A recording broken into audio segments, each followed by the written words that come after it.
Retomando o conceito e-cash, mesmo em ambientes confortáveis, com analgesia otimizada, alguns doentes precisam ser sedados. E agora a gente entra um pouco em como fazer isso de uma forma adequada. As diretrizes recomendam que a utilização de sedativos não benzodiazepínicos seja priorizada. E vou destacar novamente, sedação leve é a orientação. E quais são as contraindicações para essa sedação ser leve? Eu vou destacar aqui as três que são mais evidentes: doentes neurocríticos com hipertensão intracraniana, doentes em estado de mal epiléptico e doentes que têm uma SARA moderada a grave com necessidade do uso de bloqueadores neuromusculares. Esses são alguns dos exemplos que a sedação ela não vai poder ser leve. Afinal de contas, doentes que têm bloqueio neuromuscular instalado, eles não têm como ser avaliados através das escalas comportamentais. Então, manter esses doentes com sedação leve poderia significar tortura e a vivência de situações extremamente traumáticas. Por isso, pensando na proteção desses eventos, a sedação nessa situação é mantida de uma forma mais profunda. E como é que a gente garante que esse doente está com sedação leve? É meu objetivo, sedação leve.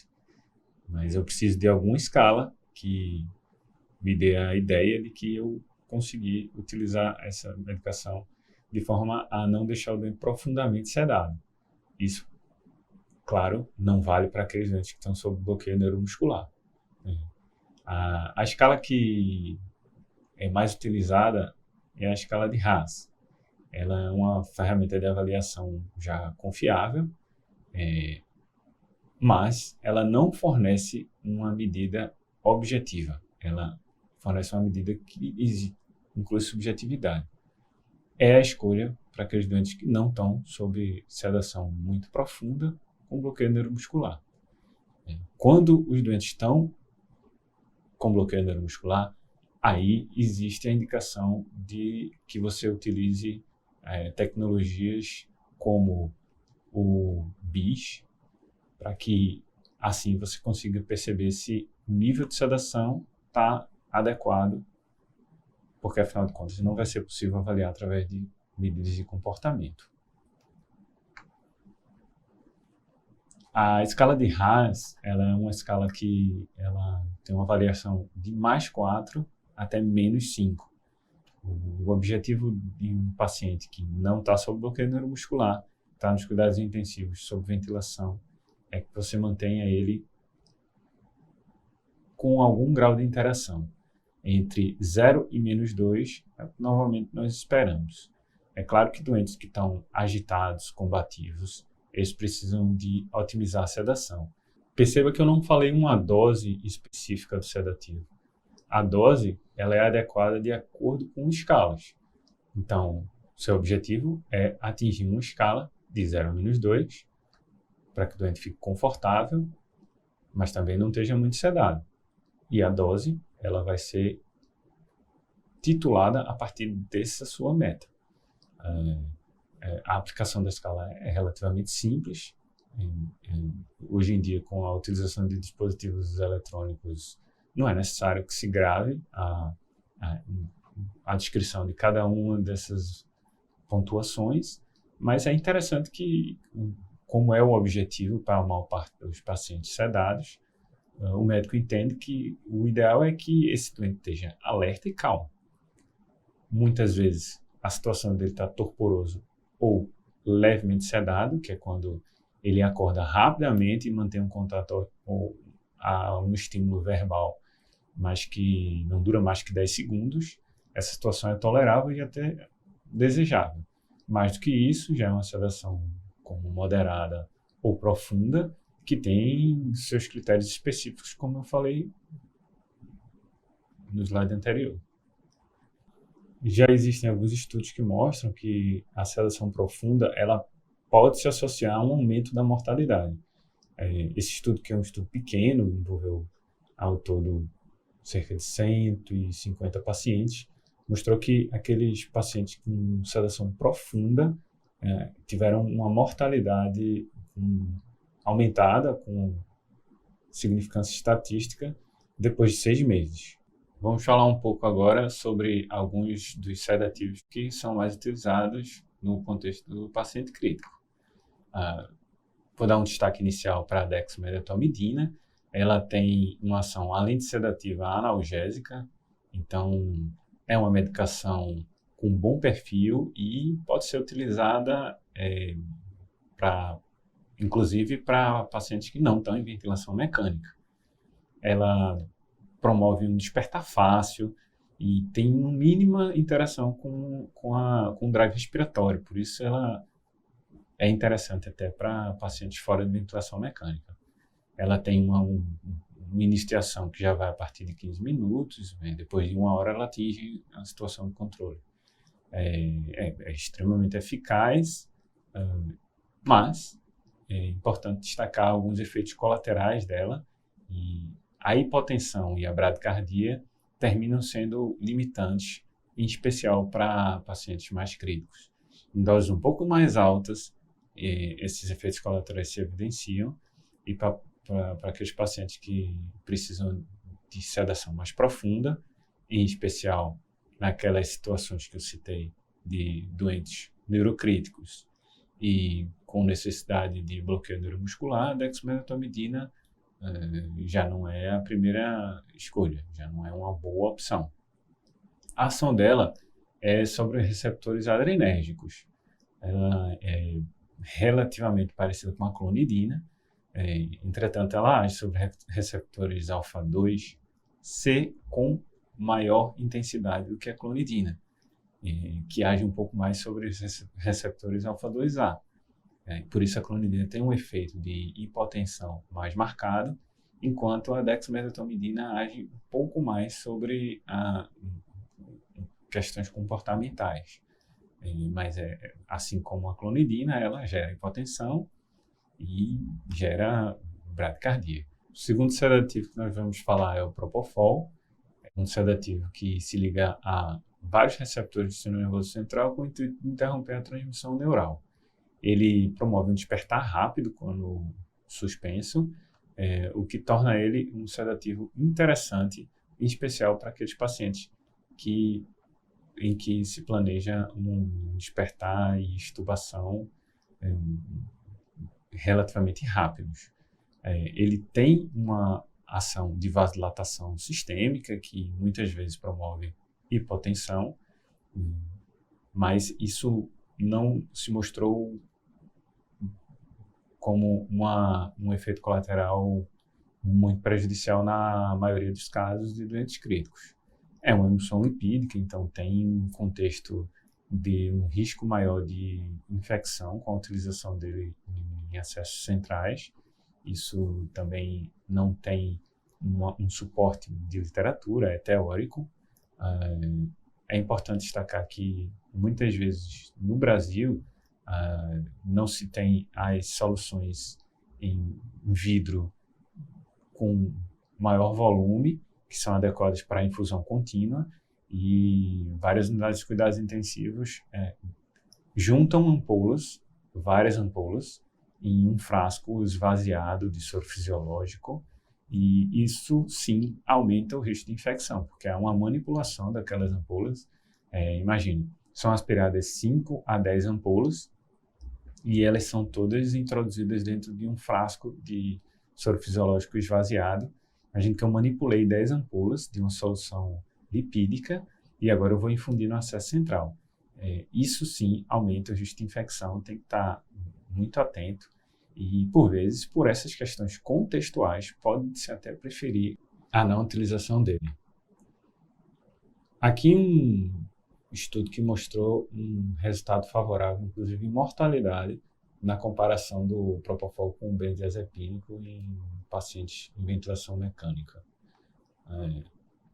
Mas isso ainda não são evidências tão robustas que façam com que, para todo o caso, incluindo doentes cirúrgicos e clínicos, o propofol seja considerado primeira linha. Há uma tendência, e as diretrizes elas orientam que o Propofol seja utilizado como primeira linha, mas a resposta de se a utilização dele é capaz de reduzir mortalidade, ela ainda não está clara na literatura. Quando se fala de Propofol, sempre vem à tona a discussão em relação à síndrome de infusão do Propofol. É um quadro clínico de acidose metabólica com instabilidade hemodinâmica e hipertrigliceridemia. Acontece uma rabdomiólise e uma insuficiência renal aguda. São doentes que podem evoluir de uma forma grave e a mortalidade chega a ser de 1/3 dos casos. Mas a questão é que a incidência é muito baixa. A incidência está ali aproximadamente em 1%, ou até menos do que isso, até porque não existe uma literatura tão bem estabelecida sobre essa incidência. O que se há de destacar aqui é que isso é mais comum de acontecer no uso de altas doses, em especial acima de 70 microgramas por quilo minuto, e em especial por maiores tempos. Há relatos em literatura da ocorrência da síndrome de infusão de Propofol com doses mais baixas, entretanto, não é comum. E mesmo assim, quando nós fomos para os grandes trials, a comparação com o Propofol parece que ele é ou tão útil como a dexmedetomidina e o midazolam, ou até superior ao midazolam em algumas situações. E o midazolam? O midazolam é um sedativo com um efeito ansiolítico, amnésico, hipnótico, anticonvulsivante, muito utilizado, e talvez ele seja muito utilizado até por questões de farmacoeconomia em muitas das unidades de cuidados intensivos nacionais. Mas quando comparado com a dexmedetomidina ou o Propofol, ele mostra uma incidência de efeitos colaterais que não é favorável. Quando ele é utilizado em doses mais altas, ele tem muitas vezes relação com síndromes de abstinência. Durante a pandemia, a utilização de doses muito altas de midazolam relacionadas à necessidade de bloqueio neuromuscular e aquelas questões contextuais que eu pus relacionadas ao uso do Propofol evidenciaram mais ainda esses efeitos colaterais, como um retardo no despertar dos pacientes que utilizam doses altas de midazolam, e síndromes de abstinência até com eventos como crises convulsivas após a retirada desse sedativo. Aqui uma sugestão de diluição, que é apresentada pela Associação Brasileira de Medicina Intensiva, para o midazolam, 2 ampolas em 80 ml de um diluente, seja ele soro fisiológico ou soro glicosado a 5%, parece ser uma diluição interessante. A dose fica de 1 miligrama por ml e isso fica fácil de calcular. O midazolam puro muitas vezes é utilizado nessa situação do doente crítico que precisa estar profundamente sedado, mas não pode ter balanços muito positivos, e aí, por conta da necessidade de doses mais altas, a diluição termina sendo colocada em questão. E eu preciso ponderar aqui que a utilização das soluções concentradas aumenta o risco de que a gente utilize doses acima do necessário. Um exemplo é que um paciente com 80 quilos, se o midazolam for colocado puro, 2 ml hora já é considerado uma dose alta. Foi possível ver doses bem acima disso, em especial na fase em que nós tínhamos muitos pacientes com SARA nas UTIs, e o controle e a verificação de quanto estava fazendo de sedativo ficou um pouco mais difícil.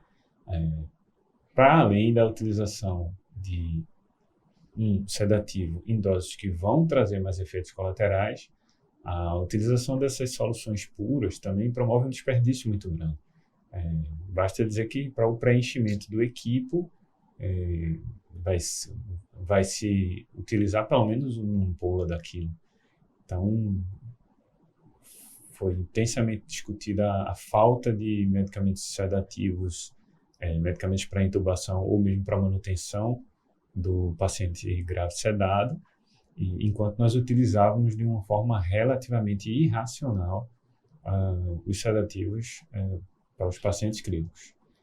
Com isso, eu quero dizer, é muito importante que se pondere, de preferência com equipe multidisciplinar, em especial com colocação farmacêutico, médico, enfermeiro, o benefício que se pode ter utilizando soluções como essa puras, considerando aí critérios de farmacoeconomia, risco ao paciente e benefício, posto que o benefício aqui é a utilização de volumes mais baixos, mas a diferença de volume em 24 horas para pacientes que utilizam sedação concentrada, pura, para aquelas que utilizam a diluição padrão, muitas vezes vai ficar ali em torno de 200 ml. E será que esses 200 ml geram o agravamento do paciente? Será que a utilização de furosemida ou então o ajuste na terapia dialítica não seria mais adequada? Também existem os neurolépticos, que são utilizados às vezes como adjuvantes aos sedativos e num contexto de desmame ventilatório eles podem ajudar demais. O haloperidol se destaca pela maior quantidade de evidências em doses que são bem variadas, podem ir de 2,5 até 15 miligramas no dia, e eles podem ser utilizados de forma intramuscular ou oral. A clorpromazina é uma outra opção que pode ser utilizada intramuscular ou oral, e inclusive em conjunto com o haloperidol. Outros fármacos, como a olanzapina, a quetiapina e a risperidona, já têm evidências e também já estão citados nos guidelines como adjuvantes, né, nesse momento, em especial de controle de sintomas de agitação. E aqui eles têm o inconveniente de a apresentação ser oral. E podem sim ser utilizados por sonda nasentérica, mas quando o trato gastrointestinal não está disponível, eles passam a não ser uma opção viável. O uso de analgésicos inalatórios, ele também tem já publicações que suportam, durante a fase mais difícil de disponibilização de ventiladores mecânicos na pandemia, muitas unidades de cuidados intensivos pelo mundo ponderaram a utilização dos analgésicos inalatórios nos carrinhos de anestesia. Acredito que algumas unidades precisaram colocar isso como uma rotina. Não é a minha realidade, mas sim já há literatura que suporta a utilização de anestésicos inalatórios no ambiente de cuidados intensivos, então é mais uma opção. Eu sugiro que, se for necessário a utilização dos anestésicos inalatórios, também os profissionais que estão habilitados a utilizar esse método, eles estejam nos cuidados intensivos para orientação. Então era isso que eu queria passar para vocês. Muito obrigado pela atenção e até a próxima.